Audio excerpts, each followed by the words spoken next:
Bismillahirrahmanirrahim.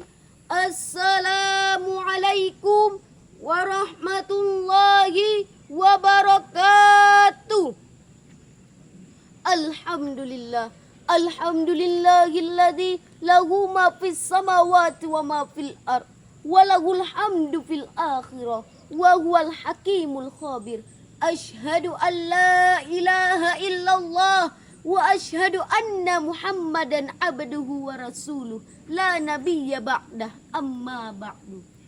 Yang terhormat Dewan Juri yang arif lagi bijaksana, yang terhormat seluruh panitia FASI, yang saya hormati bapak-bapak, ibu-ibu, dan tak ketinggalan pula teman-teman yang senasib dan seperjuangan dengan saya. Puji syukur kehadirat Allah Subhanahu wa Ta'ala, Tuhan semesta alam yang meninggikan langit tanpa tiang penyangga, menghamparkan bumi tanpa pondasi. Allah penguasa jagat raya yang menciptakan makhluk dalam yang indah rupawan. Allah Maha Pengasih yang tak pernah pilih kasih. Allah Maha Penyayang yang kasih sayangnya tak terbilang. Untayan salawat dan salam kita curahkan kepada arwah junjungan alam Nabiullah Muhammad sallallahu alaihi wasallam, pembawa pelita, penyejuk hati, penawar luka lara. Kita tahu bahwa saat ini kita hidup di zaman globalisasi, menghadapi era 4.0 atau era industri. Kemudian kita beralih ke era 5.0 atau era digitalisasi. Oleh karena itu, saya akan membawakan judul ceramah, yakni Generasi Qur'ani untuk Kejayaan Indonesia. Generasi Qur'ani adalah generasi muda yang berpegang teguh pada Al-Quran, menjadikan Al-Quran sebagai pedoman hidup. Kita wajib meyakini Islam sebagai agama yang benar di sisi Allah, dan wajib pula meyakini wahyu Allah, yaitu Al-Quranul Karim, sebagai mukjizat terbesar bagi Nabi Muhammad sallallahu alaihi wasallam untuk disampaikan kepada umatnya. Hadirin yang dimuliakan Allah.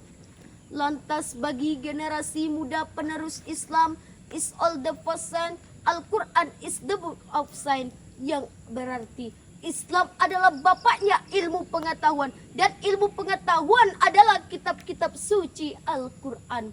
Orang Inggris menyebutkan the truth of Islam and Holy Quran, dan orang-orang Arab mengatakan hakikatul Islam wal Quranul Karim, yaitu hakikat kebenaran Islam dan kitab suci Al-Quran.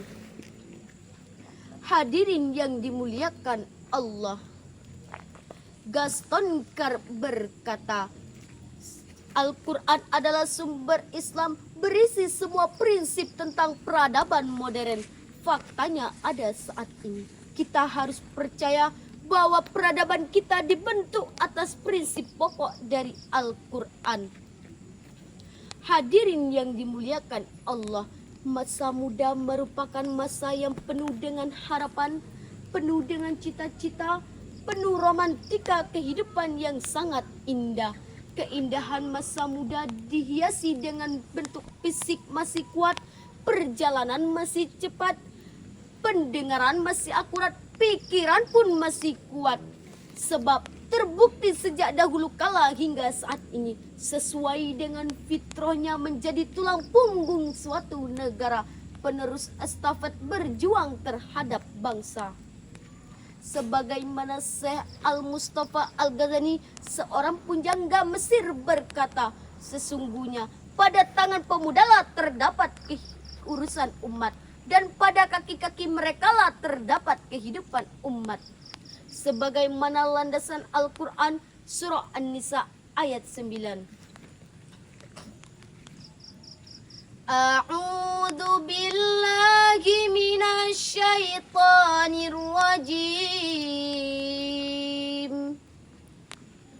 Bismillahirrahmanirrahim. وَلْيَخْشَى الَّذِينَ لَوْ تَرَكُوا مِنْ خَلْفِهِمْ ذُرِّيَّةً ضِعَافًا خَافُوا عَلَيْهِمْ فَلْيَتَّقُوا اللَّهَ وَلْيَقُولُوا قَوْلًا سَدِيدًا. Artinya, dan hendaklah kamu takut kepada Allah, orang-orang yang meninggalkan di belakang anak-anak yang lemah, yang mereka khawatiri terhadap kesejahteraannya. Dan hendaklah kamu bertakwa kepada Allah dan berbicara dengan tutur kata yang benar. Hadirin yang dimuliakan Allah. Profesor Dr. B.J. Habibie mengatakan, setidaknya ada 5 kelemahan yang harus kita hindari, yakni lemah harta, lemah fisik, lemah semangat hidup, lemah ilmu, dan yang paling ditakuti adalah lemah akhlak. Jika 5 kelemahan ini terdapat pada generasi muda, saya yakin mereka bukan menjadi pelopor pembangunan, tetapi menjadi penghancur pembangunan. Kini zaman modern, anak muda selalu ingin tampil keren. Narkoba rok singkat sudah tren. Ini bukan kebudayaan Islam yang modern. Ingatlah, hari kiamat nanti kena goreng. Hadirin yang dimuliakan Allah. Sejak tahun 1908, masa kebangkitan nasional sampai menjelang detik-detik proklamasi dikumandangkan. Para pemuda pendahulu, mereka berjuang menjadi grand and old man.